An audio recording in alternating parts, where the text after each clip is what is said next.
Bonjour, dans cette vidéo, quelques informations sur l'évaluation formatrice.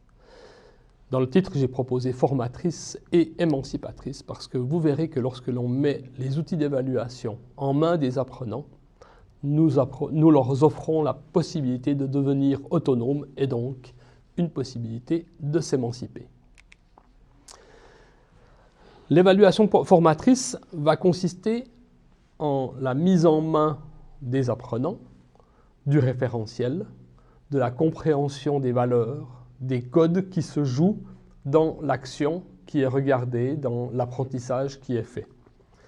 L'évaluation, dans ce cadre-là, n'est plus une contrainte imposée par l'école ou par l'enseignant, mais c'est un outil qui permet à la personne de se situer et de décider ou non de poursuivre un apprentissage. Pour illustrer cette dimension d'évaluation formatrice, revenons d'abord sur l'évaluation tout court.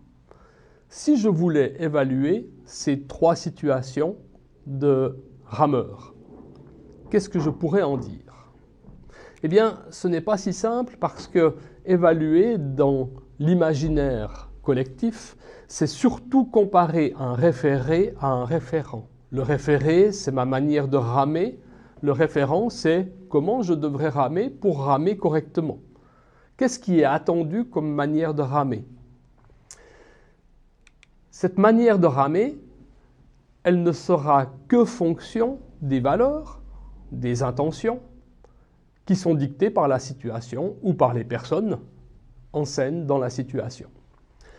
Ainsi, si la valeur est la vitesse, le référent sera un nombre de kilomètres/heure et le référé pourra être comparé à une certaine vitesse. Si la valeur c'est le plaisir, le référent sera peut-être la sensation de bien-être et le référé sera dans ce cas-là comparé à lorsque je rame, est-ce que je me sens bien? Donc si nous reprenons ces trois situations, on peut voir que d'un côté, les deux premières images cherchent clairement la vitesse.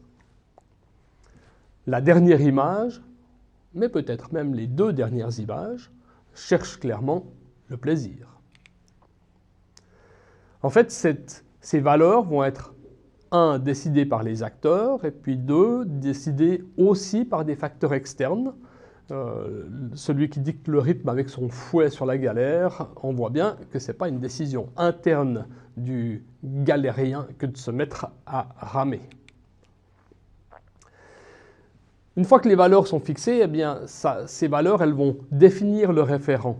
Le référent ou, entendez par là, le référentiel, les éléments qui composent le référentiel. Et donc, dans un référentiel, on pourrait avoir le respect du rythme imposé, on pourrait avoir l'amélioration de son chronomètre, on pourrait avoir la sensation de plaisir, qui seraient trois couleurs que l'on pourrait donner à des référentiels très différents les uns des autres, mais qui s'appliquent à chacune des situations. Si on pense aux rameurs en compétition, en règle générale, on a une valeur assez quantitative qui nous sert de point de repère. Je sais que le record du monde est en 6 minutes 8. J'aimerais réussir à m'en rapprocher. Cette année, on s'entraîne souvent ensemble. On aimerait arriver dans les 6 minutes 30. Voilà, là, on est sur une auto-évaluation quantitative par rapport à un référent, le record du monde, à un autre référent, nos capacités actuelles, le temps que l'on fait actuellement, que le sportif va utiliser pour suivre son entraînement et suivre son évolution. Dans l'autre situation, on peut imaginer la promenade en kayak comme étant un moment de ressourcement, de retour au calme, avec comme objectif réussir à se déplacer en faisant le moins de bruit possible, en dérangeant le moins possible la nature, qui sont également des référents qui vont être extrêmement parlants par rapport à la situation dans laquelle on est.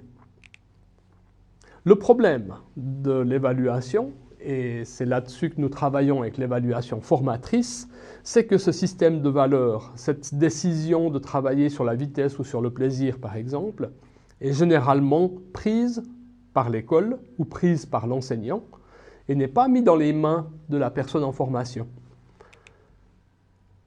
Finalement, faire de l'évaluation formatrice, c'est de proposer à nos élèves de revenir sur « nous allons ramer, mais nous allons ramer pourquoi? C'est quoi la finalité de ramer dans cette situation ?» Et donc, suivant la finalité que vous avez dans votre plan de formation, on aura des référents qui seront différents.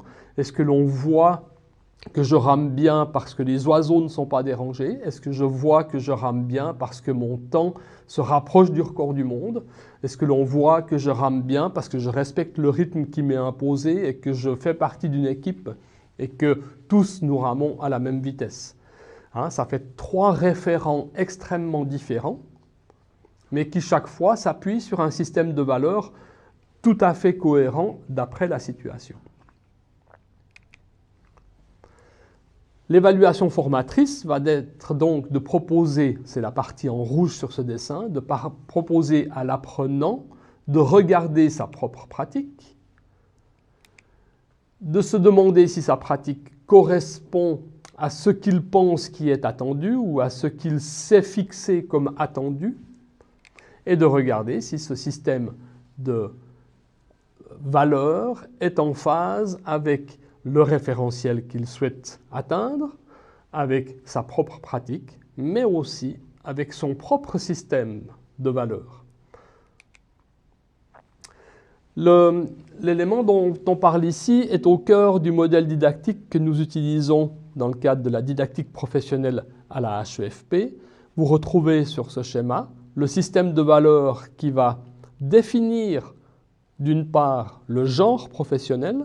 C'est parce que ces valeurs sont défendues que l'on va tous décider de ramer le plus vite possible, par exemple, mais qui va également permettre le système de valeurs de définir mon propre style professionnel. Moi, j'aime ramer lentement sans déranger les oiseaux. Dans cette situation-là, on voit bien que la difficulté à évaluer le référé et le référent, ma manière de ramer avec l'attendu de ramer très très vite, sera problématique uniquement parce que le système de valeurs n'est pas partagé.